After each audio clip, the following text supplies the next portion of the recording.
I'm an arborist. We have been doing a decent amount of work in the neighborhood lately. Something that comes up a lot is I want a better view. How do I get that view? Oh, I had somebody come in and they topped some trees. So today's presentation is going to focus on that, but I would answer any questions throughout today's presentation, related or not to today's presentation. Some of you might not be able to make the subsequent,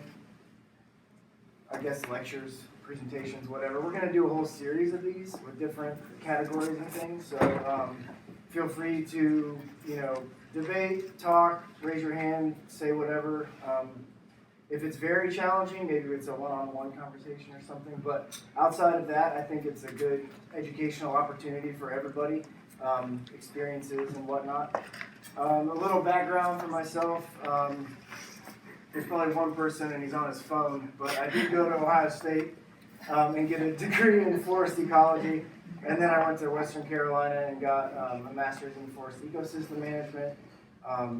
Became a certified arborist in 2008.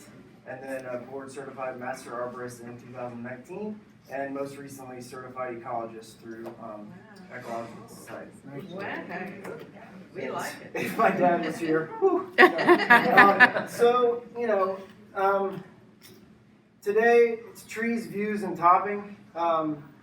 When you released the announcement, I did get several inquiries about, how do we top? And I kind of didn't respond because I wanted to come and do this first and then have kind of questions afterwards, neighbors, friends. It's a big area, but it's a pretty small community. So again, one caveat, I messed up the formatting a little bit between Mac and PC and etc. Some of the texting might be off or behind a picture. I think we're all okay with that.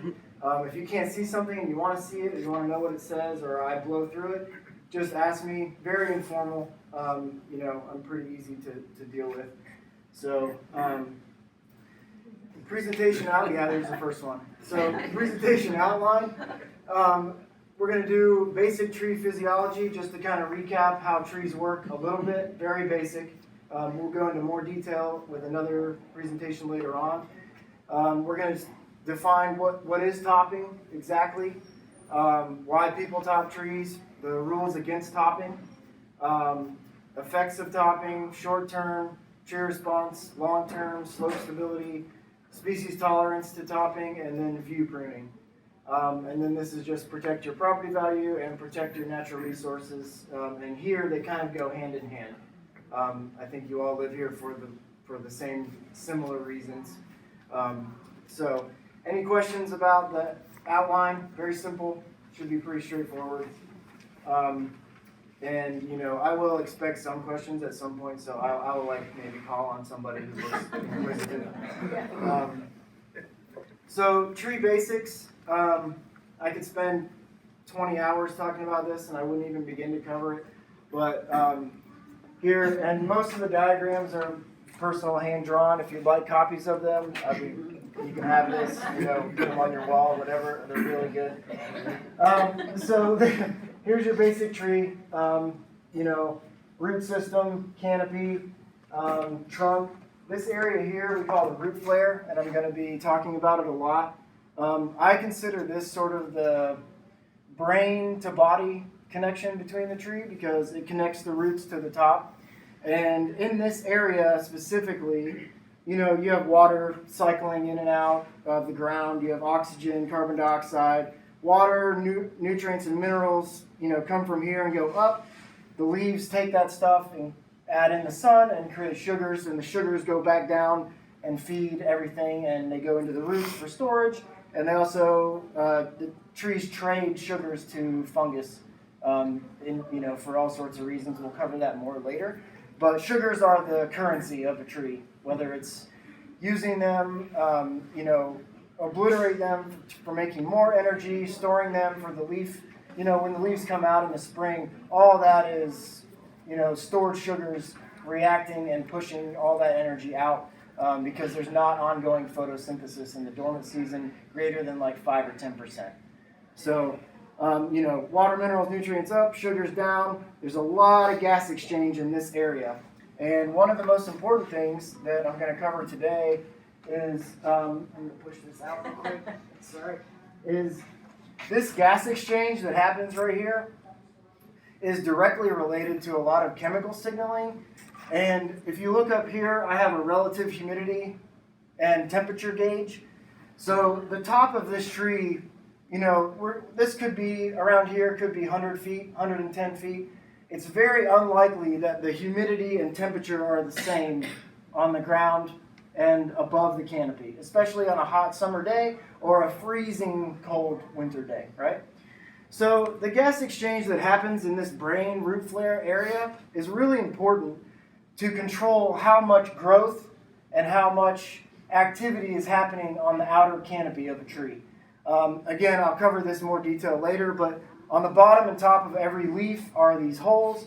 They open and close like this. They're called stomates. When they open a lot of water vapor leaves. When they close, it's a lot less. And in the cold winter, they close them on purpose to prevent water vapor from moving through them, to prevent cell burst. So it's just a very kind of a rabbit chase there, but a lot of stuff goes on out here. It's controlled by the relationship between the gas exchange in this area. Hey, how hot is it? How cold is it? How humid is it? Am I drowning underwater? Is there something digging at my roots? All that stuff has a direct chemical signal that tells the rest of the tree how much to grow. Should I put my energy towards root growth? Should I put it towards stem growth? Whatever it is, because trees grow, everybody with me so far? Okay, so brain, root flare, chemical signaling, very important from here to up here.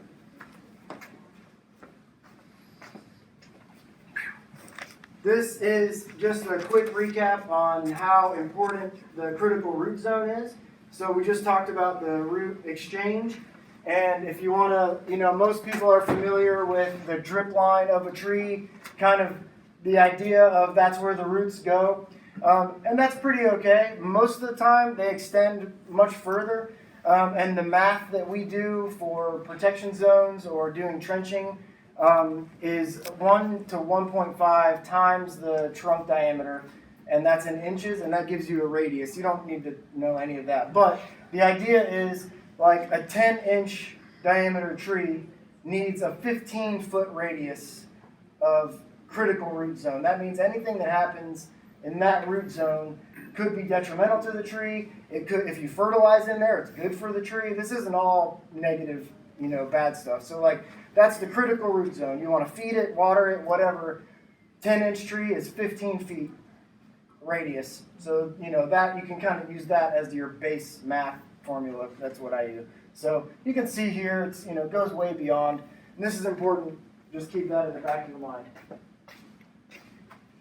So what is topping? You'll get a lot of different definitions. The simplest definition that I've come up with or found is the removal of the top portion of a leader stem, more specifically between nodes. And nodes are branches, essentially, or places where branches should be. Buds, they're considered nodes, things like that. So I call it indiscriminate cutting. It's kind of just like cutting anywhere, on a stem, a limb, whatever. It's kind of, all of that is similar to topping. And the idea behind topping dates back to, a long, long time ago in English gardens. They used to do this technique called pollarding. And they would top trees back every year to make them look like popsicles on purpose for the queen or the king's gardens. Because, same idea with boxwood shrubs. You like them nice and round, and they all look the same, and they're all the same size. And that's what they used to do with trees. That kind of evolved into our country when the European settlers came over. People realized that they could do that with certain species here, and they would get a fresh batch of firewood every year, right? Oh, I'm going to top this tree. It will grow back. Some trees die. There's plenty of them. Who cares? We get firewood, and I can reach it with my wooden ladder every year. Boom, right? So that's kind of how it evolved into an oak, not an oak, I'm not going to say okay, but into any sort of technique that people did. So this is a quote from Dr. Alex Shigo. He's kind of like the father of modern arboriculture. He was the plant pathologist for U.S. Forest Service for a long time. He kind of started in the 70s this whole, hey, let's, you don't have to be like a hippie to hug trees. Like, you can be a scientist and still, kind of get your hands in there, kind of. No, either way, I'm everything. So, no matter such a removal is done, the cut will cause serious injury to the tree. If the top must be removed from mature trees, then it is time to remove the entire tree and start over with a new tree. He wrote this in the 70s, okay? I just like that because it's kind of poetic, but it also gives you this idea of, some people and some companies and some arborists even, it's okay for them. They'll top the tree and they'll say it's going to live. It's better that it's there living than not. Some people don't agree with that, and we're just here to discover why and in between today. So everybody cool with this? Why do some people top trees? Views, you get a great view right away. It's instantaneous, It's, okay, there's a tree in my way. I'm going to see what's behind it. I cut it down below my view. Fear, you'll get a lot of folks, a lot of fellow tree business owners, they will say that tulip poplar is too tall. And once they get over 100 feet, it needs to come down. I've heard that from many, many people. And there's no real height limit to a tree. And there's not really an age limit either. So the data behind an age limit for a tree, everybody always asks me, when does a tree die? How old is this tree? It's all based on environmental factors. So, that's why we have such a range of, there's 5,000-year-old olive trees and 4,000-year-old bristlecone pine trees. I mean, those are 4,000 years old, right? Like, that's old, like, very old. I'm 40, and that's So, the idea behind trees having age limits really is backed up by trees have environmental restraints. Soil conditions, climate change, whatever it is, neighboring root systems, whatever it is, it's an environmental stressor that puts the age limit on trees. So height and age are not really good, solid candidates for reasons, but they're used often. That tree's too old, that tree's too tall. Uninformed, some people just have never had this presentation before, and they don't know that that's what, this is what happens to a tree when you top it, or what topping is, or hey, it's a vegetative thing. I do the same thing with tomatoes, and it's a plant also, or my peach tree, or my apple tree, or whatever it is. The crossover there is pretty murky. Like, okay, there's a tree. People are pruning apple trees, and they top apple trees every year. And that's so you can reach the apples, or so the apples grow on the horizontal branches. It's hard to argue with an orchard pruner that you shouldn't top trees because their whole life depends on it. And if I had an apple tree, I would probably top it if I was trying to get apples, But we're not talking about orchard trees anymore. And this is where we'll kind of step out of the typical ideas of those things. So uninformed is just kind of maybe nobody's really understood what topping is or never had an experience with it before. And then cost. It's much cheaper to, as a tree climber and arborist, it is, if I was going with someone else and we were competing to get this tree down to a certain level, and if I did it my way, which I would consider an appropriate way, there would be a certain level that I wouldn't take it down to. But I could still reduce the height of a tree and keep the health intact and everything. It would probably take me 5 to 10 years if I really wanted to do it correctly, right? It might take this person 1 hour. They could go up the tree with spikes. They don't even have to throw a rope into the canopy. They just go right up like a log, cut the top off, go down, go to the next one, end of story, right? So the cost of that is very different. You're looking at a long-term investment or a short-term, impulsive, good reaction, and here's my view right now, boom, I got it. And some people, that's fine. I'm not trying to say those people are bad and these people are good. This is just all about what the difference is and what happens to trees afterwards. So you can see here a handful of trees that were topped for the view. If you can't see, it's this one, this one, this one, this one, this one, this one, this one, and this one. Okay? And before this, it all looked like this across here. So yeah, we can all agree. That's awesome. Like, there's great views back there. When you zoom into the trees, it starts to hurt my feelings a little bit, you know, and we'll get into why. But, so, any other reasons anybody can think of why to top a tree? Besides the firewood and everything that I mentioned earlier? Insects. Okay, tell me more about that. Well, where I come from in Georgia, we had pine borers, Yep. and they would infest your, basically, side of the mountain or whatever. But sometimes the forestry would come in and treat them or take them down themselves. But they would probably just top them and leave the trunks because they Right. were probably in the trunks too, right? Yep. So in that regard, it'd go back to Shigo's quote, better to just take it down and start over than to cut it in half and let it do its thing. So yeah, great point. Diseases, pathogens, hazards, all good reasons to remove a tree. This is not a every tree needs to live forever type situation here, okay? It's okay to remove trees, especially when there's a good reason or, you know, even a personal, customized reason, it's fine, okay? What about, if you look at some trees, you know, part of the tree, the top of the tree, or one side is dead. So you might do some wholesale cutting, you know, to cut the dead down and maybe some that look in between. So hopefully after today's presentation, you'll be better informed at when it's too much dead to just leave some of it, or it's time to replace the tree, right? Okay. So it's a good point. Sometimes the top of a tree is dead. And is that the same thing as topping? Not necessarily, okay? Cutting the dead out of a tree, as long as there's certain parameters to follow, is completely okay and, you know, an appropriate pruning practice by the most, you know, advanced pruners in the world. So, good point. Thank you. So, what is a tree ordinance? It's rules and regulations for tree protection, slope protection, tree activities, things like that. This is not really that important, but it leads me to the next slide of here, Lake Lure, the town of Lake Lure, and the community of Rumbling Ball both do not allow tree topping, okay? So that's kind of the core of this presentation is it is not allowed here, and it is an offense that can be either associated with a fee schedule or, you know, dirty looks, any of that stuff. So, you know, and you know, it's if some people they know that ahead of time and they do it and they pay the fine and that's just how it is. I'm more of the stance of education is the key here.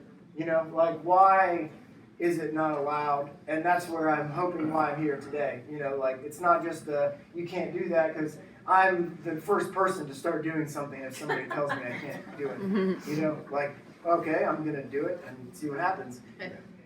So here, Lake Lure, the town of Lake Lure is actually one of the oldest places that has initiated no topping ordinance back in the early 2000s. You know, so it's been a while, which is great. A lot of people are copying off them now, 25 years later.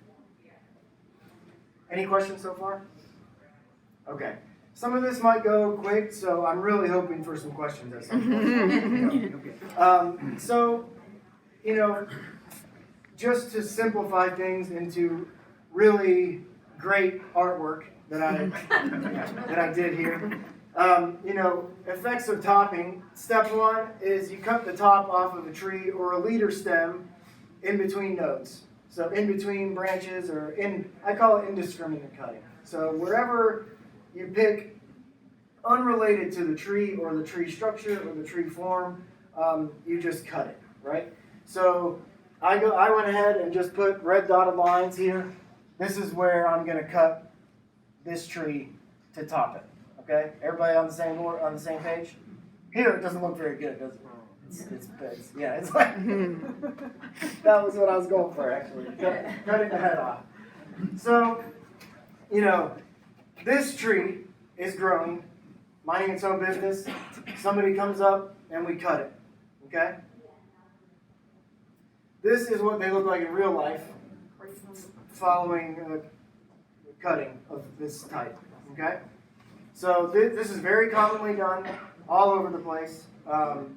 You know, there are people in charge of places that do this. There are parks that do this. There are power companies that do this. There are third-party companies that work for power companies that do this. There are people that live on my street that do this. I mean, this is not a hidden gem. This is like happening everywhere all the time. And for some people, they love it. They want to see the bushy, growth of spring that happens, and they don't like their trees to go past their gutters. So every year they cut them back and cut them back and cut them back, and they treat them like shrubs. And, that's fine, but maybe they don't know what happens to the tree or empathize with the tree's, situation. I got one question. Yep. To my understanding, historically, it's permissible with certain trees. You see it a lot with crepe myrtles. And you see a lot of certain trees. And they say it's advisable to cut them down to that degree, so they become bushier and not leggier, etc. So that's a good point, and this is not a black and white situation, right? So that depends on species, environment, also willingness to do it every year, right? You're maintaining that tree at a certain height, and it's very few species that can even tolerate it. And when you say crepe myrtles, usually it is once you do it, you have to keep doing it. You can't do it once and then let it go. And there are certain species, and we call it pollarding is the nice term for it. And it's really keeping a tree into a shrub's body. Okay? That's essentially what it is. It is putting a tree that wants to grow up and out into the body of a shrub that can be, shrubs. If you look at ecology, okay, not landscape ecology, but like ecology in the woods, shrubs, evolved in the natural community by being browsed. Like that's why they're okay cutting back every year. They develop themselves as a species to be eaten by ungulates. I'm walking through, I'm going to eat this shrub all the way down, okay, and then poof, pops back out. Whatever happened through nature or the ecosystem, it allowed that to be okay. Trees did not have that because they're, giraffes have never lived here, and then also, got him. So that's how I see that relationship between trees and shrubs. Like, you can trap a couple of specific trees into a shrub's body, but you have to be that ungulate. You have to be that browser every year. You have to cut it back, and you have to let those roots balance with what you're doing above the ground every year. Okay, maybe 2 years if you're lucky. Does that answer your? Okay. So here's some more top trees. This is just for impact. Let's look at the gas. So if you've never seen a cross section of something that has been topped, I really like this picture because, imagine it without this. It gets topped. This is the first thing that starts to grow right here. You can see the connection is about right here for this. Okay? This is important for a little bit later, but this is what happens to a tree. There's no more life in the middle part. The heartwood, doesn't really have growth potential, so it just decays. It was used for structure with the live rings around it, and now it's been exposed, so it will deteriorate over time. Okay? So just some more pictures of freshly topped trees there. So, step 2 for a tree. This is the same trees here. My artwork is fantastic on this one. Tree initiates emergency response and loses at least 1/3 or more of its root system and starts to grow sprouts at the wound. And I'm calling the topping cut the wound, okay? So in a natural system without humans, when a tree is topped, it's usually because of a tornado, a hurricane, another tree fell into it and knocked the top out of it, all right? Trees have built-in responses for that. Oh my gosh, I just lost my canopy. I don't have anything to make any sugars at all anymore. So the immediate response of the tree is, I need to downgrade my root system. Let's cut off all the external roots and just keep my emergency response roots right around my trunk. because at least that has enough, hopefully, enough sugar storage so I can start to regrow what was broken out of myself, okay? What starts to regrow are these little tiny sprouts here at the top. So we have the root system used to be out here, has been reduced, and now we have little sprouts starting to grow from the topping cut, okay? Can this eventually become a nice tree? Sure, it could probably look like a nice tree, but it will never regain the structure that it had from having a central leader with branches that grew from the beginning, right? Because we've exposed the middle. That middle area is very unlikely to regain a complete structural integrity, okay? It's always going to have these connections on it, like the left picture, okay? It's always going to have that missing in the middle. So this is what they look like, following a topping. These are epicormic sprouts starting to sprout from around the topping section here. This is kind of within the first year, you usually get this response. And it's all based on how much storage of the sugars the tree had and how much water availability. A lot of times with certain species, they will just die. They don't have the ability to bounce back from something like this. And you see here a second kind of response where on the trunks, all of these little, buds that have been waiting to come out start popping out. And I'm sure you've all seen trees just like this on your travels or in your life histories. So again, this is kind of like the second step of after topping. This is what happens. Here's some more responses to topping. You start to see these witch broom kind of effect. Lots of little sprouts, very weak attachments, because these are emergency reactions, okay? These are sprouts that have the cellular structure to grow extremely fast. And we all know if you grow really, really fast, you're probably not going to be putting on structural wood. You're putting on boom, I'm going to go really, really fast, and hopefully I can get enough leaves out to make enough sugars to regrow my roots so I can slow that fast growth back down and start to regain some structure. That's how I'm imagining the trees are thinking about this, So, just another example of kind of like major sprout response. Poof, little pom-poms, yep. So that picture on the right, say you happen to have a couple of trees that prior homeowners whacked. Yep, And very that's what common. they look like now. I mean, it's all these crazy, shoot nothing. Is there a way of making that manageable now, or is that with the left foot? There is, and it's not a general answer, but very often there will be one or two of those sprouts that has more of that left hinge wood coming around. And as an arborist, I try to correct topping when I can. If it's feasible, we pick and choose certain sprouts that are beneficial. Most of the time, if they're big enough to be structural parts of the tree, we'll end up cabling the two sprouts together to re-bridge that connection that happened where the topping cut was. Okay. So you can cable, eventually, but in the meantime, it's picking and choosing which ones you want, and then, doing it over the course of several pruning regimens so that you're really allocating that energy the right way. I have this much stuff in my root system.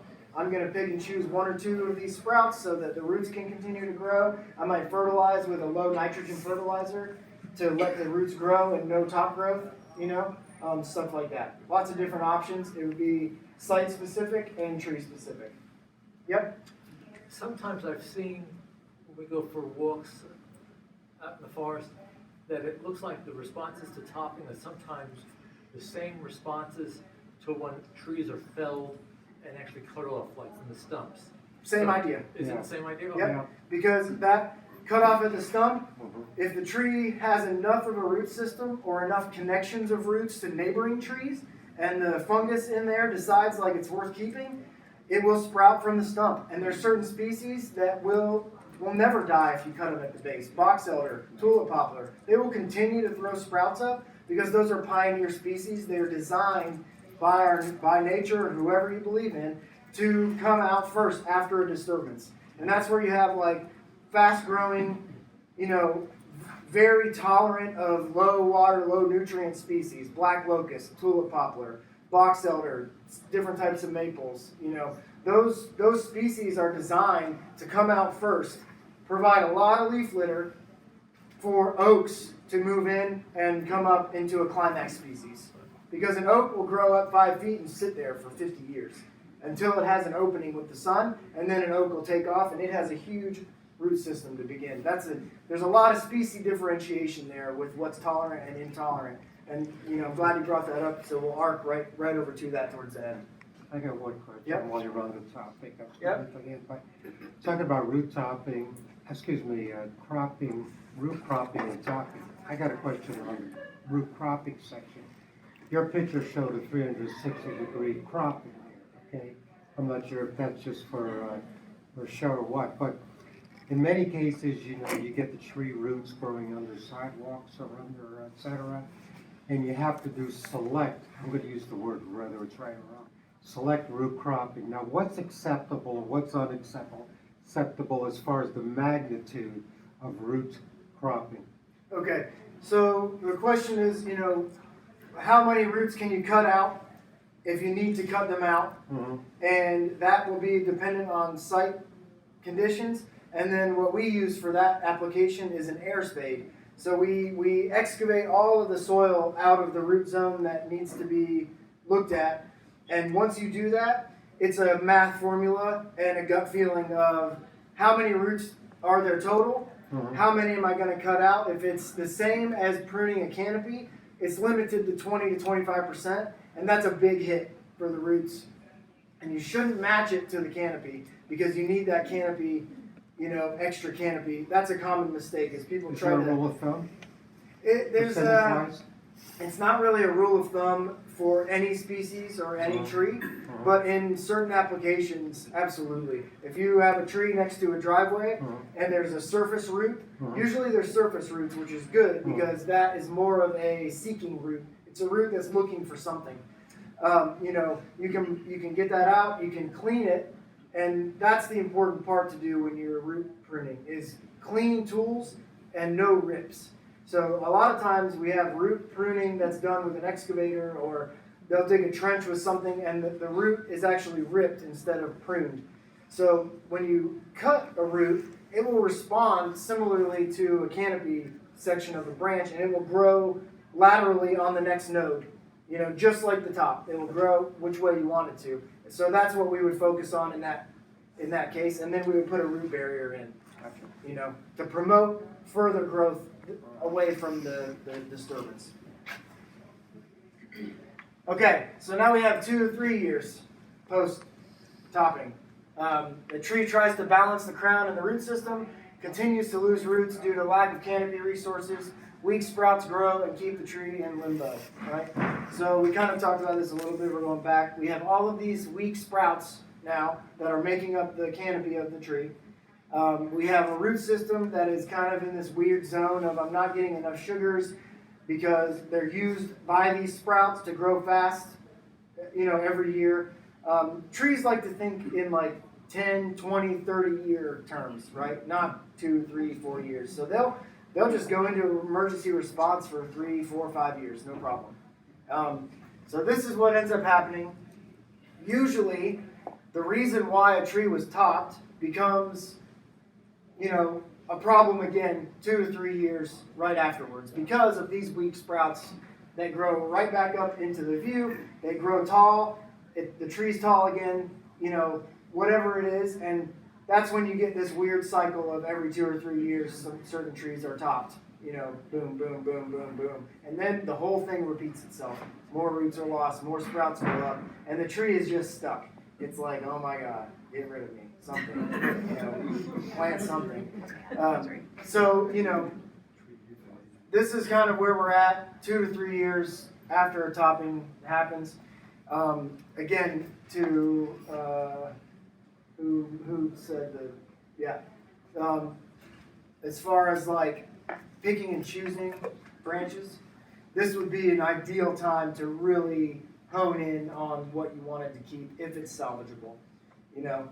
2 to 3 years, and then, okay, I got 2, 3 awesome branches. I'm going to do a triangle cable so that they're more structurally sound, and then I'm gonna feed this thing with whatever it needs and let those grow up. And then it's cable from then on. It's a knee brace. It's it's that kind of thing. That's just how it is. Any questions so far? And a lot of this is redundant because we're just making the same cut and we're talking about the same thing. Cut it, grows, right? So here's some 2 to 3 year post topping. It looks a little better, but you can start to see the problem that exists compared to a structural tree that has nice big open scaffold branches. Now we have a really thick, dense canopy, which promotes insect, disease, pathogens, all sorts of stuff where having airflow go through is more preventative. It's like a crawl space. You need that airflow, or other, things will move in and take advantage of that protection, that moisture, that lack of, humidity, whatever, or more humidity. But you get the idea. This creates an environment that is not conducive to the tree's health. Okay? Any Is it questions? acceptable to go in there and thin out? Absolutely.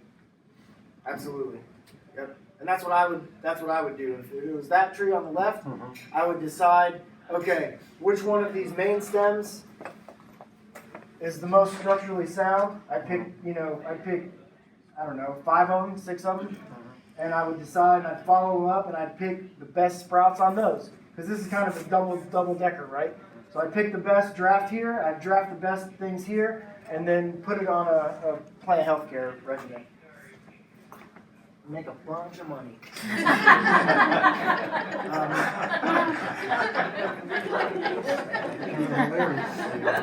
I mean, The money does grow on. it does.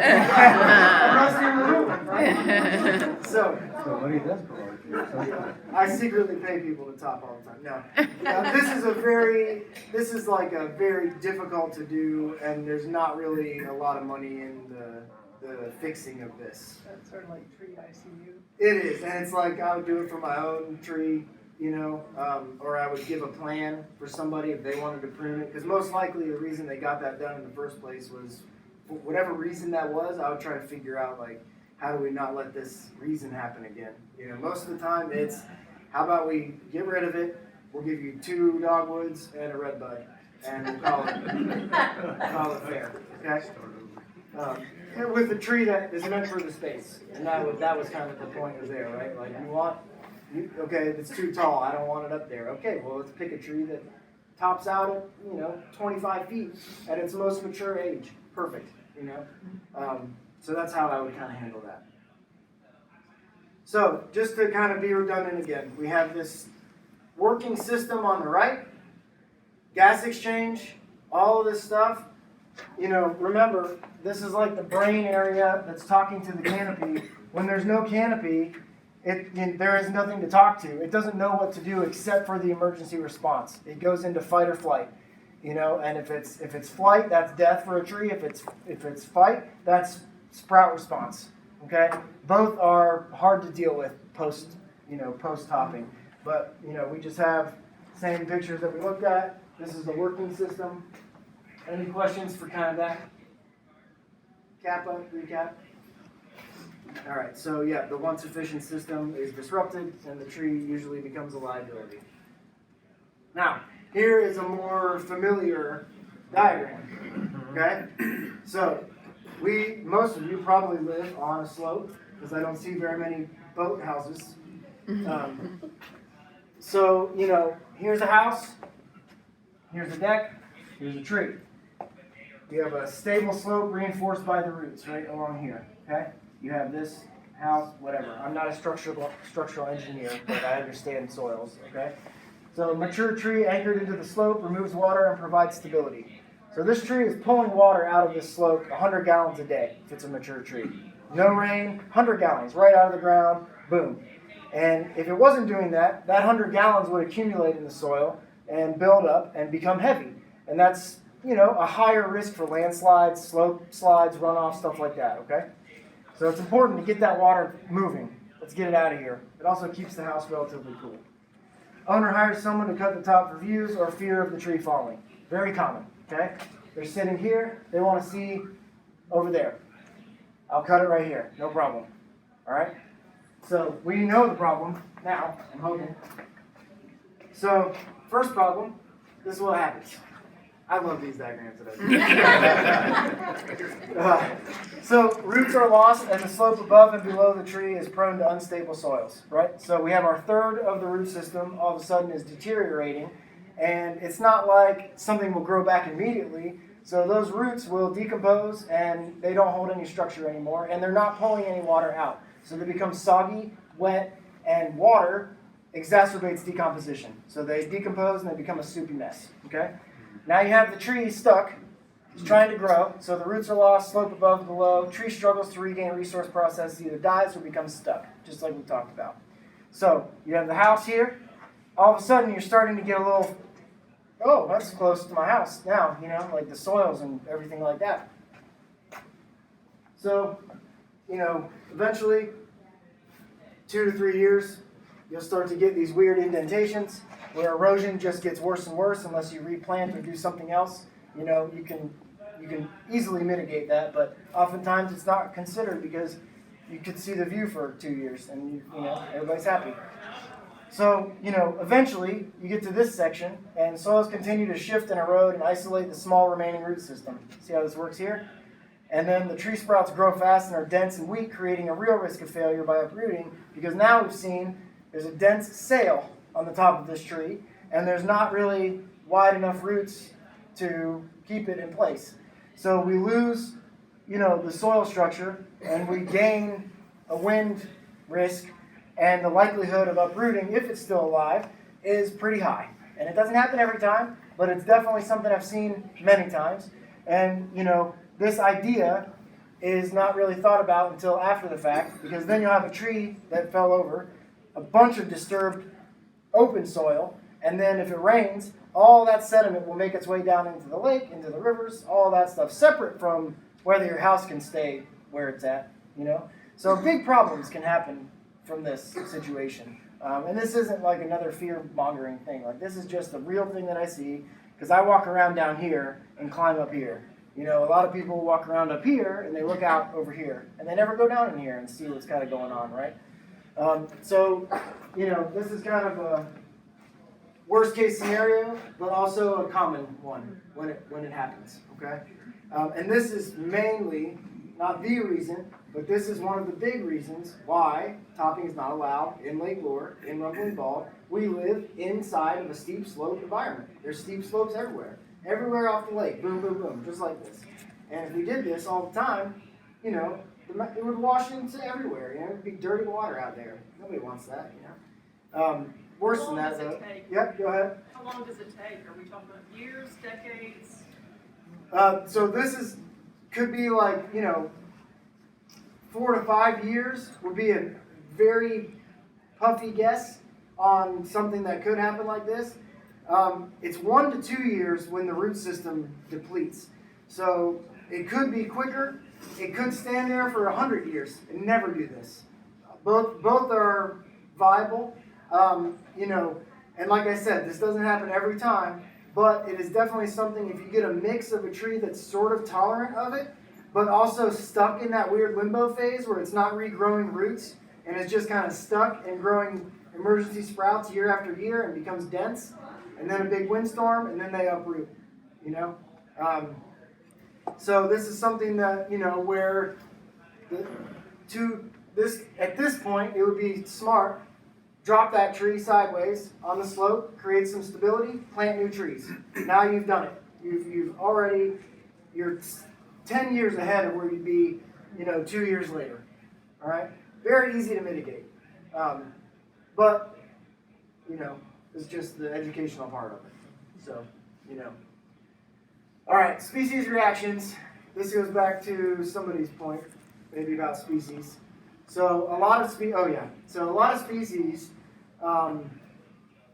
you know, so most species will begin a slow decline, and they'll do this weird dance of sprouting, not making quite enough sugars to grow roots, but sprouting again, blah, blah, blah. Some species respond very well. Tulip poplars, box elders, maples. So I put a little list together, intolerant of topping or poor pruning cuts. We have most oaks. That's the white oaks, which is white oak and chestnut oak. Also, scarlet oaks will, as soon as a scarlet oak even smells decay, it will start to decay. It's very, very quick to have, pieces die off, all that stuff. Hickories, not okay with topping. They just don't like it. They can't stand poor cuts. They'll go pretty quickly. Birch, also another one. You'd think that it's okay, but I've never seen a birch respond well to a topping cut or a poor pruning cut. Also, flowering dogwoods on the smaller side, maybe something we're more familiar with. If you've ever topped a dogwood, you'll end up with a dead stub. Not very long later. Just a dead middle stub, and it'll live for sure, but it's definitely not gonna re-sprout from that cut. Okay. Unbalanced response. These are ones that have often tricked people, or really maybe they're okay being topped. Maples, red, striped, and silver. Striped a little less, but silver maples and red maples, they're very good at allocating nitrogen for top growth because they are a pioneer species that is meant to move in and take over very quickly. So they are great at growing fast sprouts and maintaining those sprouts for a long, long time. That's why we have, in fire-adapted sites around here or elsewhere, maples are kind of taking over because of their ability to tolerate disturbance. And that's a whole different thing, but it's called mapleization. Sourwoods will sprout, no problem, but they'll never regain the structure that they need to grow. If you've ever noticed, a sourwood grows angularly through the forest, and it's a mid-story tree, so it is trying to grow that way on purpose to get little bits of light in the mid-story. So that's how it came to be in these woods. It learned how to grow, boom. I've never, very, very seldom do I see a straight up and down sourwood. But when you do a poor cut or a topping cut on a sourwood, the sprout response is crazy. And that's because over time, as it's growing like this, it's often hit with branches and other trees knock it off. Okay, it got good at sprouting, but it will never sprout and start to arc again. It will just sprout and kind of be stuck in this weird elbow shape. And I'm sure you've all seen them if you've never, this is something familiar to you probably. And then also we have tulip poplars, a sprouting phenomenon. You can cut them all the way to the ground. Next year you'll have, 10 trees this tall. Is that okay? If that's what you want, if you want to hide your neighbor or your car or your propane tank, sure. But those responses are responses. They're not structural trees. They're not a part of the system that initially was there. So expect them to be weak. Expect them to not carry heavy weight. And expect them to grow very fast. So you can, I'm not saying they're not, you need to get rid of them and it's bad. But it's definitely something that needs to be used for a purpose and maintained like a browsing shrub. Back to that point, right? You got predominantly hardwoods up there. What about softwoods? Like, give me an example. Fir, spruce. Not tolerant of topping at all. Oftentimes a white pine can grow back into a hat rack, but white pine is very good at growing like really tall sprout responses, and then they just start breaking off like a Bradford pear. So a white pine is probably the most tolerant of being topped if it's topped near a node, which is a whorl. You've seen white pines grow in whorls. So they have these whorls of branches. Luckily for a white pine, when they're topped, it's almost close enough to a whorl, not on purpose most of the time, but for the white pine's advantage, for the white pine to be like, oh, that wasn't so bad, I'll just grow those branches into the top of myself. So they'll just grow out like this, and we call it hat racking, because it's almost deceiving, So it will never grow a singular leader again like it's supposed to have. It will grow a hat rack. Cable it, forget it. It's great. It's fine. You have 4 trees for one, that's fine. But if you don't cable it, expect a high-risk situation when you have that type of thing because the center is most likely decayed, out. But that's why a white pine is more tolerant because it grows in whorls. And if you didn't know, if you ever want to know the age of a white pine, count the whorls. That's how old it is. So, what most of us consider valuable trees around here at least, the hardwoods, that's where you're losing the good value when you prune and top poorly, where you could, gain some of these species down here. And I'm all for all of them, but, I'm definitely biased towards oaks. personally. Probably 'cause my last name in reverse is Quercus alba, which is white. Okay, so that's sorry. I'll take a drink. You guys can think of something. I'm guessing timing is probably way fine. You guys Yeah, you're fine. Okay. 7 more minutes of the presentation, and then I expected 30 minutes of discussion. Let's start into the printing for review, okay? Okay, well, you told me I can't talk. I want to see the mountains. I want to see Chimney Rock. I want to see Lumbling Bog. Am I screwed? No, you're not. You know, you can prune for review, no problem. It's probably not going to be an expansive view like Arizona, Utah, Colorado, you know, right? But maybe that's what you want. So, you know, you're going to have to compromise with the tree's health if it's up to me or, you know, the rules and regulations to follow where you live. So reduction pruning, crowns of maturing trees may be reduced by an appropriate number of branch and leader stem removals, okay? You can reduce the height of a tree appropriately, all right? And it goes back to that node. You want to go back to a node or a branch that is at least 1/3 the size of what you're taking down, right? So I have a tree, it's up here. I want to cut this, you know, 6-inch piece that's the very top. If I have, this is very minimum, if I have a 2-inch branch that also is competing for the top, I can make a really specific cut on that 6-inch branch that's okay and accepted by most standards today, okay? You have to do it at the same angle as where that node or branch is coming out, and it has to be a branch that already has apical dominance, which is a branch that already has a telephone line to the brain. It's already talking about how hot is it, how humid is it, where are we going to grow this year, to the bottom. Okay, it can't just be, it can't just be any random branch on the interior of a tree. It has to be something that has already been exposed to the edge of the canopy. Okay. All cuts must be made at nodes and should be spaced over several years. Follow the 3rd size rule. So that's my go-to. I like to go a little bigger than that because I like to do really artistic pruning. So you know, if you stick to the 3rd, it almost looks a little funny. But if you do like a few thirds on a few parts, you can really mimic the original shape of the tree a little bit smaller. You know? Yep. Where you have cut 1, 2, 3, is that by year? No, those. Sorry, I didn't describe that at all. So these are where you would want to make cuts for certain applications, right? So if I have 2 limbs of the same size, and I wanted to cut this one off, cut 3 is no good. It's too close, and it's past the bark branch ridge, which is right here. So cut 3 is considered not a good cut. Cut 1 is good for when they're the same size. You can it's very close to right outside the branch bark ridge, and it's going to form a response of some sort. Cut 1. Cut 2 is where we would want to cut if we want to reduce the tree to, like if we want to keep the smaller branch than the bigger one. That's where cut 2 becomes the cut you want to make. These are just different types of cuts for different reasons. So on this one, I would make a cut at cut number 1, if these are both the same size. On this example, I would make a cut at cut number 2. And if you see here, this is parallel to what I want to keep.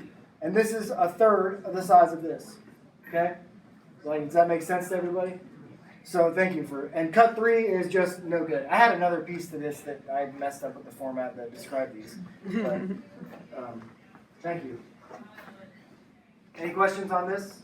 Would you ever want to take off this on the right-hand side? Would you ever want to take off the smaller limb? And if so, how would you do that? Very common, and it would be a cut number 1 right here. It would be just outside the bark branch ridge, which is this swelling right here. So I would cut it right here, and that would be for whatever reason you want to cut it off. Is it heading towards my gutter? Is it, you know, just part of the tree that looks funny, and I want to give it some structure, some artwork, you know, that kind of thing. Absolutely, this would be more common than any of these other cuts. This is a basic pruning cut on the right, and you do cut number 1 where 1 is right here. And that's more parallel to the branch versus perpendicular to the branch versus parallel with this branch when you're doing a reduction cut. Because the point here is to trick the tree into thinking that this is the new top. You don't want to cut up here, or it will just sprout like a topping cut. Yep. So if you were to do that, what stops insects and borers and whatever to get into that wound? You have to put something on the tree, or? Good question. A wound dressing is not good. So the years and years of research has shown that you should never put anything on a fresh cut, and really nothing on an old cut either. And the main reason of that is because regardless how clean your tool is or how nicely you make the cut, moisture will be delivered to that wound in the meantime, and it will be trapped. And it will create an environment for decay and insects and pathogens to go. The whole reason why we stick to the third rule is because there is a ring of nodes ready to go on all these branch bark collar. That's why they're swollen. They have a chemical signal waiting. Hey, I need to grow wood over that wound. And it's a natural response that the tree's going to make. And that's why you don't make a cut for number 3. It cuts those chemical signalers off, right? So if I did 3 here, or sorry, this is a better example of 3. If I cut 3 here, now it would never grow back over, and it would become an open wound for the rest of its life. We like to see like the closing of a donut almost. That's ideal. Some species are better at that than others. If you've ever seen a sycamore trees lose their limbs all the time on purpose. They close them up within 1 or 2 years, immediately. Really impressive. This is something I'm not going to go through a lot because I'm getting close to the timing, but pruning does have biological consequences and should be part of a long-term plant healthcare plan. Sorry, that's jumbly. But this is just a really cool diagram that I like to look at and remind myself that anytime you do any kind of pruning, there's going to be some consequence for something. And if you want a copy of this, you can find it in a book called Applied Tree Biology. It's one of my favorite books, but I don't get any royalties from that. But it's a really nice book to read. And this just for example, leaf area, reduced carbon and other products of photosynthesis. So any pruning is going to result in some action, and you should consider all of those consequences when you're creating a pruning plan. That's kind of the point. So here we have a view that's blocked. Okay, I'm on that deck from the slope house. I got trees all in front of me. I really just want a line of sight to see everything. Okay, well, you can't have that, but you can have some view. So sometimes people choose to cut all the trees in a line of sight indiscriminately. I say indiscriminately, so we're attaching that word to topping cuts based on something that's untree related, not related to the tree's biology at all. Boom, that's my line of sight, right? So this is what we try to do for that, to compromise. So we can do a whole series of pruning cuts, small and large, and with smaller appropriate pruning cuts, usually spread out over 1 or 2 years, views are still possible, and some might even say frame better. So, like for me, I like seeing views with trees, juxtapositions. I'm a photographer as well, so I really like something in the foreground of the view I'm looking at, whether it's the Milky Way and it's the arches or whatever it is. I like to see that as a personal preference for myself. So, something like this becomes a challenge for me that I like to find out what somebody wants to see. What seat do you sit in when you want this view? Where do you sit? Do you sit over here? No? Okay, well then we can leave that view blocked, right? No problem. How about here? Yep, okay, I see an easy way to prune that tree and open that up so you can see Short Off Mountain, or so you can see this or that. And it becomes kind of this dynamic relationship where you get this view still, but you still have trees, and you kind of take care of your trees as if they're, you start to love them a little bit more. Because you're like, oh yeah, that's cool, and it's fall, and oh, that one gets really red or yellow, or, blah, blah, blah. So, just to go back to the difference, these are the same exact trees, same view, pruned a little different, and you get 1, 2, 3, 4 big ridge lines, and this is very common for us. I think, yeah, I took that picture with my hand. So that's something we did, that's a small cut that I made that opened up that whole view for somebody.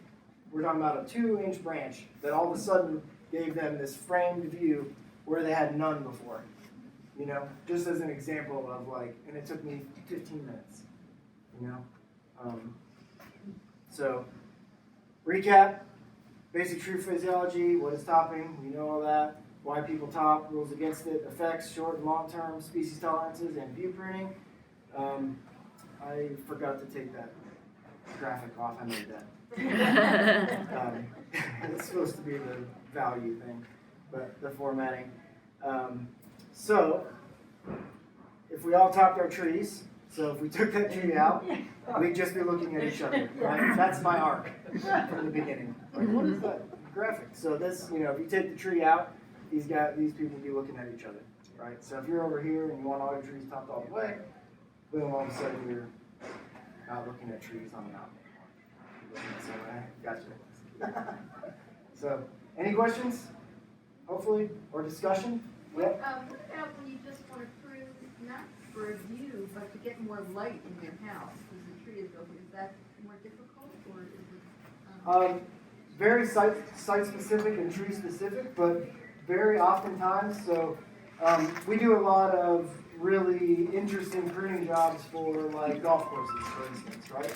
So, you know, we entered into a long-term project with Asheville Municipal Golf Course. Here's an example. They had a conundrum where, you know, there's these big, beautiful white oak trees all over the place, right next to greens. And I don't know how many people golf in here, but greens, they need to dry up quick in the morning usually. So they're like, look, you know, we can't take these trees out. We love these trees. A lot of people congregate under them in the summer for shade. You know, it's lunchtime. Where am I going to eat my lunch and have my beer or whatever? It's under a tree usually on certain golf courses. I'm not that familiar here, but I'm guessing it's similar. So, you know, we were like, thought about it, and we're like, okay, we can prune this white oak, so it's kind of like a time-specific window shade. So I got up in it during the hours that they needed sunlight on the green. And I pruned vertical, angular slits through the tree that don't look any different from the ground. You can't see the cuts at all. But now, the sun goes right through the tree between 8 and 10 o'clock in the morning and hits the green. And it dries the green up. There's no difference to the shade. There's no difference to the shape of the tree. But there's an internal angle of sunlight that we created for the greens. So that's like, a really cool custom thing, but very easy to do in most cases, especially if you have a great big mature tree. It opens up the options for pruning it, a lot more, if that helps. But yeah, it's very common. More sunlight to the ground, more sunlight to your house, all sorts of things like that. I've seen trees where they seem to be healthy, but then they have what we used to call sucker growth around the root system coming up out of the ground. What causes that, and is that bad for the tree, or is it telling you something that's... So the most common sucker growth responses that I see are drought is number one. Okay. That's why they call them water sprouts. Okay. Because it takes a lot less energy to, so the way that the leaves work is they open up a stomate, release water vapor, and then that pressure or suction works through cohesion and pulls water in through the roots. So you're letting off water vapor, and as that water vapor leaves, it creates a suction through the vascular system of the tree, and it pulls in water, nutrients, minerals, whatever, right? It's a lot easier to do that when it's right next to the ground. So if water is scarce, trees will oftentimes put sucker sprouts out down low along the trunk so they can get more water and grow some leaves to do more photosynthesis than they were before. Secondary to that is disturbance to the soil or nicks and mechanical wounds. Deer browsing can cause sprout suckers. Fire, all the disturbance type activity that will kind of stimulate that bud for popping out and growing. Should you leave them there, or cut them back and it's in your yard, or what? If the canopy of the tree looks healthy and it's continuing to grow those sucker sprouts, it's probably a box elder or a maple. If it's not, then you want to get an idea of is it getting adequate water? Are there other trees of the same species doing the same thing? Because it could be insect or pathogen related. It could be something in the cambium a fungal disease, some sort of insect problem that is creating this, because inside the tree you have this ring cambium layer that's, controlling all the up and down and growth outward. If that's restricted somehow, whether it's a hole of an insect or decay is happening, that can be a limiter of water as well. That wherever it's happening inside you can't even see is preventing water from going up to this area. The chemical signal says we need more water. The tree says, oh, I'll just sprout some stuff down here and get some more water. So it depends, but we have free Ask an Arborist consulting online. If you ever want to just send pictures over, no problem. Okay. Just say, yeah, I was in my ball in that presentation. Yep. This is unrelated, Go ahead, whoever. it's unrelated to pruning. All the stressed hemlock trees, what can we do? So, number one thing for eastern hemlock is making sure that it's watered efficiently and healthy environment surrounding it. They only succumb to the woolly adelgid defoliation once they're stressed already. And I'm guessing you're talking about woolly adelgid. When woolly adelgid attacks a hemlock, the biggest hemlock that you'll ever see around here alive, it takes like 6-7 years of repetitive defoliation to kill that tree. So that means it's like 6 or 7 years of a full blown out infestation. Woolly adelgid pierces the needles and sucks out the water. That's what happens. So they don't have the needle. That needle was photosynthesizing, creating sugars, sending them down to the roots, letting the tree live. Without leaves or needles, same thing, the tree can't do that. So that's what ends up killing your tree, is the lack of water, or lack of needles, really, of the adelgid. So creating an environment where the tree has adequate water, the tree can produce its own secondary compounds to make piercing it annoying, or chemically not taste good, whatever it is. So if a healthy hemlock gets attacked by woolly adelgid, it's probably going to be okay in a year or two because it has its own response system to fight it. If it's already stressed for some reason, water, environment, heat, whatever, it lost its neighbors and now the sun's hitting it, whatever, then you need to make up for that stress in some way. Sometimes it's systemically treating them with an insecticide or neem. Neem oil works very well too, but it has to be timed correctly. And then the other problem is that they're treated too frequently. So if you treat a hemlock too frequently for woolly adelgid, it stops creating several other compounds that ward off other diseases and pests, so they succumb to spider mite infestations or other mites.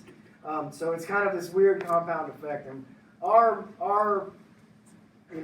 home run number is like 7 years. So they shouldn't be treated more frequently if it's a normal treatment. You can do lighter treatments more frequently, but if you're doing a heavy, regular dose of like insecticide, which is going to be imidacloprid or dimethyl-furan, and I would suggest systemically doing that if you're a pollinator friendly, it's going to be once every 7 years. And hopefully you've warded off the insects enough and created an environment good enough for that hemlock to thrive and be a more healthy, tree to begin with. Yep. So, I forgot to keep trying. that's okay. So do you ever come in and just do more like beautification? I mean, like sometimes, we've got all these woods and you can let nature take its course, so to speak. Yeah.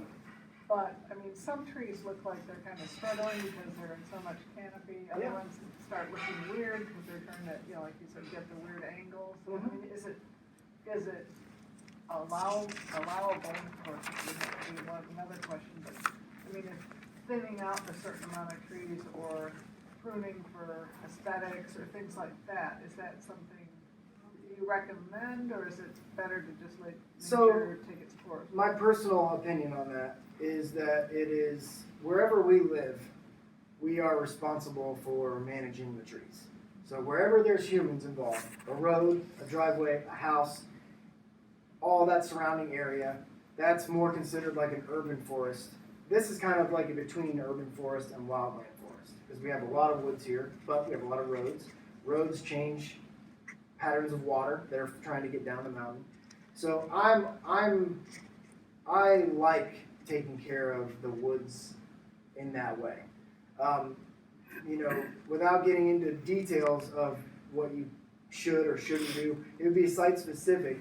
But there's no problem like removing dead wood and creating airflow and creating some sunlight to the floor. All those things are proactive for tree health. And that's where I would kind of put my button, is like if there's a positive reason to do it, a better species, a better area, more efficient net productivity of the forest, then yes, go for it. You want a tree to look good. We were talking about dignity here. This whole thing is about tree dignity. So I promote that, yes, especially as a personal goal. So, absolutely. Yep, or, Oh, I was just gonna ask, so we've talked about how topping the tree is damaging, but what about if you limbed up from the bottom? Can that also be as damaging? I'm glad you asked that. And if you notice right here, I left these two pieces for that specific question, right? Because I could have left those off and just lifted this tree above the ridge line.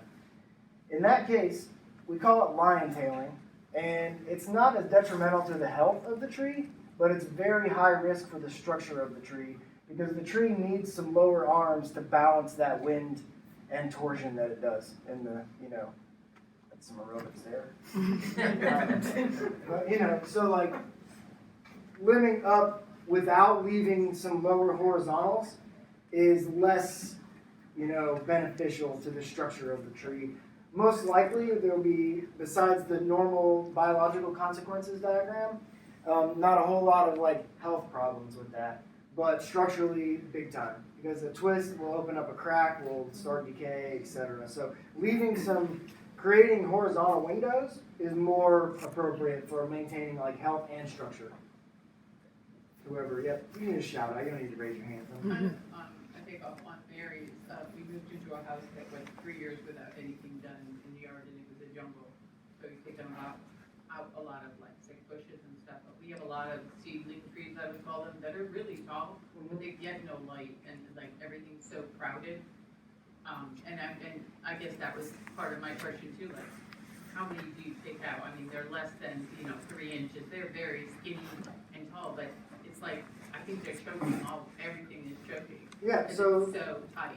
So there is the way that I would approach that as a arborist would be, what forest type existed there before we got here? That's easy for me to see in these woods. What are your long-term goals? Do you have any favorite trees? Now we'll make a plan, right? And once you make a plan, then you can approach the community or a neighborhood or whatever. Hey, I want to do this. I want to take care of my forest. The density is too high. Historically, this is an oak hickory ecotype. There are numbers and data to support low or high density. Hey, I don't have enough trees here. I need to plant more. Usually that's not the case, but that's another part of it. Like I want to plant more trees. The big ones seem very healthy. Yeah. That we have, and also we have a lot of when we dug up the 3 years of leaves that were left. All the roots are exposed. Like there's so many exposed roots. I trip over daily. What is the best? Is that bad for all these trees? Do I need to like leave the leaves over them? So again, depends on specific ecotype, but I am a big advocate for natural leaf fall, not 8 blowers made a pile under trees. Right. Leaf fall, because that's too many. That's too wet. So in my idea of what a forest soil looks like, walk somewhere that's outside below your house, and stick a pole or something into the ground. See how much natural organic material there is. Around here, it usually doesn't go more than 11 inches of the top horizon layer, which is organic material, like this much. So that's okay? That's okay in certain ecotypes. If it was a fire-adapted community, like a yellow pine or a table mountain pine up on the ridges on the southwestern facing slope, that's closer to 1 and 2 inches, because those species won't regenerate without fire, and Smokey the Bear took all our fire away. So, they need that sunlight hitting those roots to propagate and to regenerate.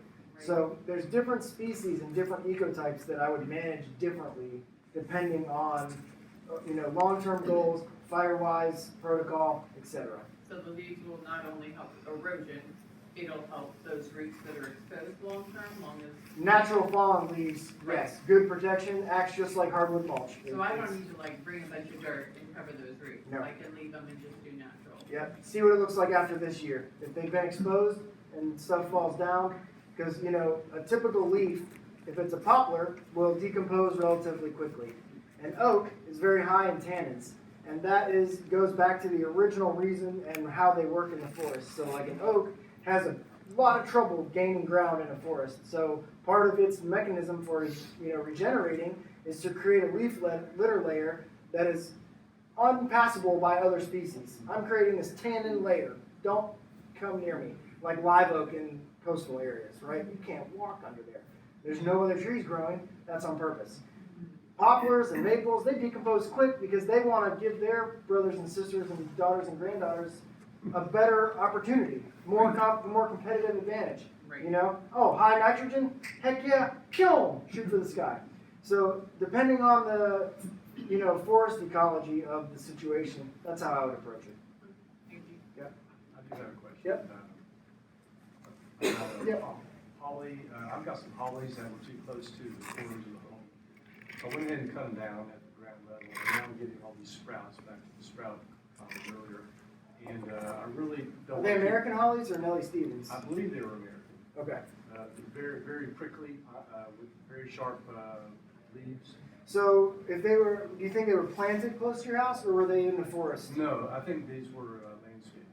Okay, so most likely they're either Nellie Stevens or Foster hollies Okay. because those are more likely to sprout than a true American holly, All which right. is very intolerant of that. So these are sprouting all the time. Yeah. The last couple of years, I keep cutting back all these sprouts. I didn't know if I had to take the root system out or what I have to do to quit doing that. So that's a tough one. I would recommend applying for an alternate landscape plan and planting something else a little further away from your house, if that's where you're at. I don't want to even replace anything.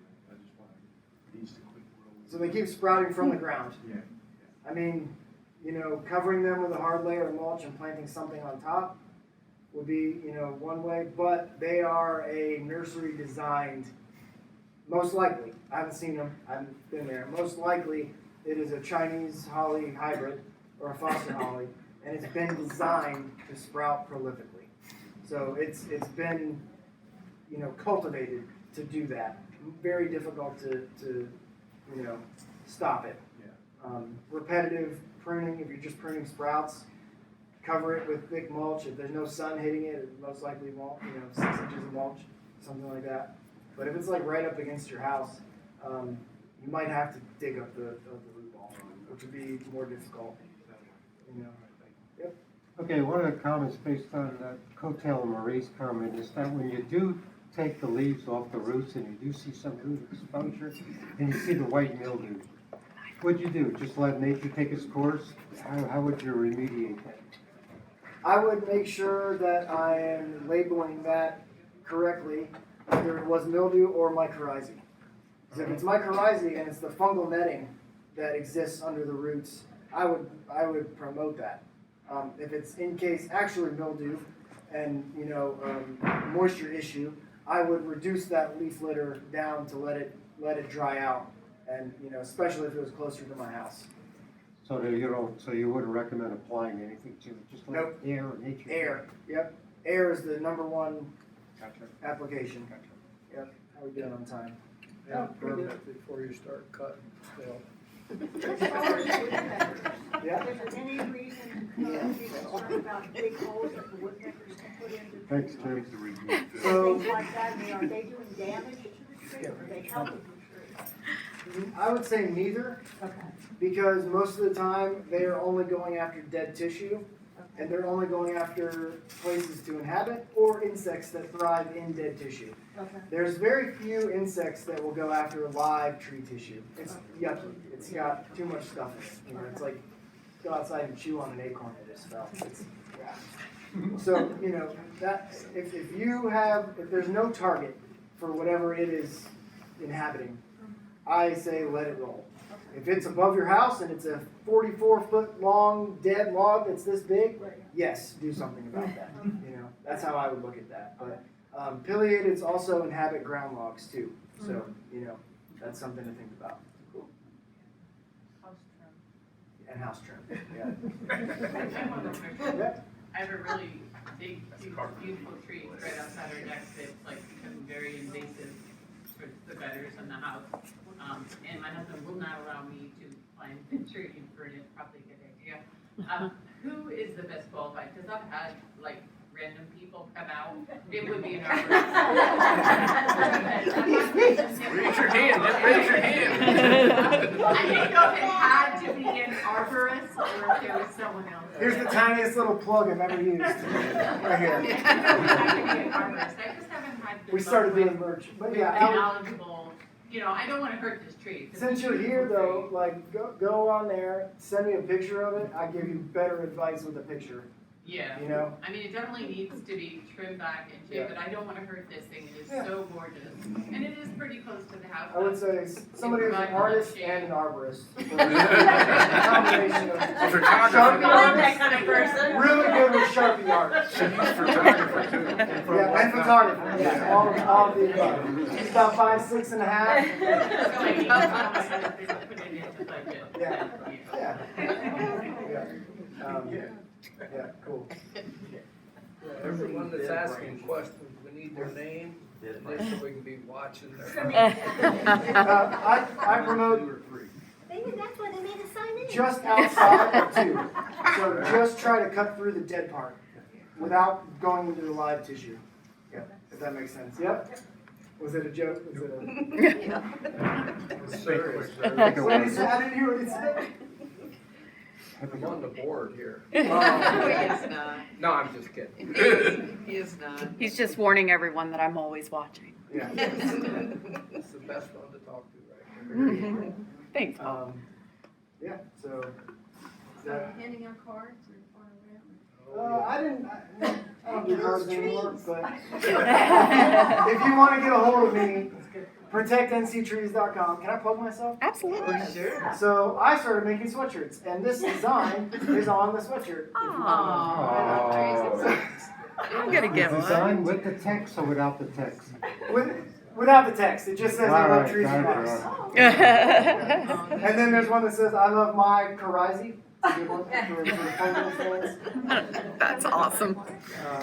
Yeah, we have a bunch of cool stuff on there now. Support local forest communities. Nice. Yeah, I get bored at night. I can do an Adobe. So yeah, protectnctrees.com. Free arborist advice. If you mention that you were here, I'll definitely make sure, if you have time to come here, obviously you're cooking in the money. So.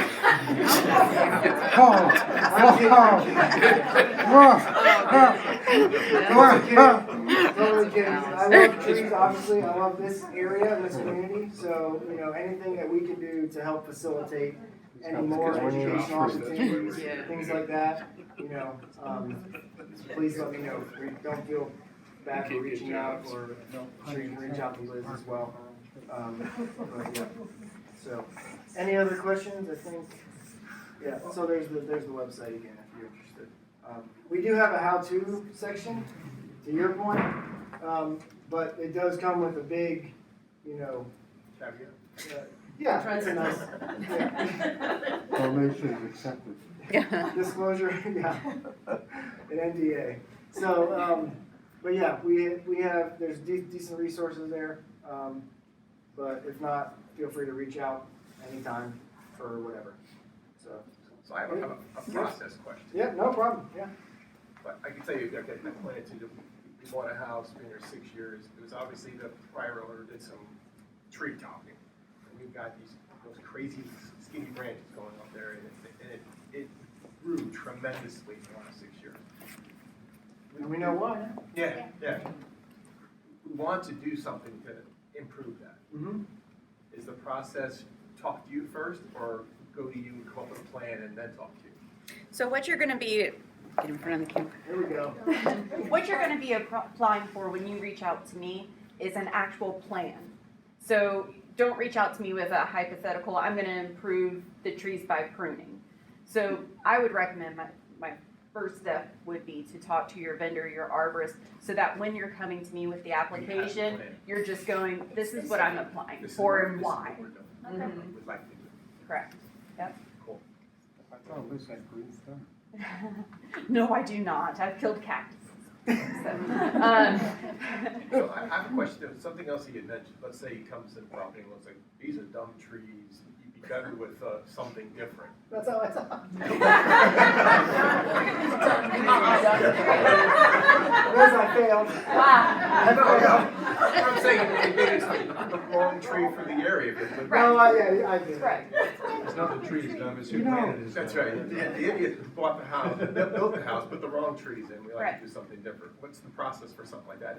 Is that allowable? Because that would be taking trees out to replace them with something else. So there are so many hypotheticals that go into that. However, what I would say is to have documentation from an arborist, not just a chuck in a truck, who comes along and says, you're right, that does look like a dumb tree that I've seen before, and I can replace it with this Radford pear, which is a great tree, and it's not. So if you're coming to me with a plan that explains the reasoning and how you're going to remediate the area, then we can talk about whether or not that's an appropriate plan. Yeah, because the area is crazy slope too, right Right. down the road, so it needs to maintain the soil Right. as well, but not make it too crazy, so. You need an ecologist arborist. Yeah, there you happen to know one. Where could you ever find them? Yeah. Now, with that being said, when you get to the point of you're ready to reach out to me, the application for exterior modifications is is landscaping, trees, color change for a house, roofing, whatever it may be. Same application. You can find it on rumblingball.com or on the member site under the ACC information. Email it on over to me and I'm happy to help. What's the difference between a tree and a shrub? In rumbling How much time you got? In Oh. rumbling balls. Oh, so for rumbling balls, if you're going to be removing anything that is over 3 inches in diameter, you need to reach out to me. If you're going to be pruning anything over 10 feet high, you need to reach out to me. What about distance from the water? Distance from the water for the trout buffer? Yeah, trout buffer. So Lake Lore, Bald Mountain Lake, and a lot of the tributaries to those waters are classified trout waters. And so there's a buffer, I think it's either 25 or 35 feet, but that's with the town. It's with us. It's with the Department of Environmental Quality. So there are a lot of regulations on what you can do close to the lake. And understandably so. We learned about the sediment that goes into the lake. So good question on that. If it is close to one of those waters, what I recommend is reaching out, and I can give you the contact. I'll send that to you, to the DEQ. So I have a few points of contact. If you can provide me something from them in writing saying, we have reviewed this plan, they do not need a permit with us, there's a generalized permit that they can give you for that work too, send it over to me, include it with your packet. This might be subjective, but if you got, you know, the whole bunch of trees in your property, et cetera, and you want to thin them out, is there any list as far as what would be the preferred trees to keep and the ones to weed out, other than some of the pine trees? So there are preferred species replacement lists, there are ecotype lists, Right. there are many different lists that you could consult with and narrow in your choice. You know, as far as you wanted to narrow it in, I would say exhaust your resources on that. You know, as far as like, you could even look up GIS, historical ecotypes, to put back something that was there in the 1600s, or, you know, you could go as far as, but there is like a minimum replacement species that are appropriate. You know, people don't want, like, you're not gonna be able to put like a Chinese elm in, or a Bradford pear, Right. which there are now bounties for, so you can, you know, you can get credits to remove a Bradford pear. That's how So bad it is. there is a recommended list within the geographical area. So the town of Lake Lore has a tree management handbook. It's on their website. Okay. And they have a whole appendix Mhm. of recommended trees for the area. Very thorough. If you're going to be doing any type of clearing on your property though, and taking out any significant number of trees, I highly recommend reaching out to the town first. They have a restriction on canopy reduction.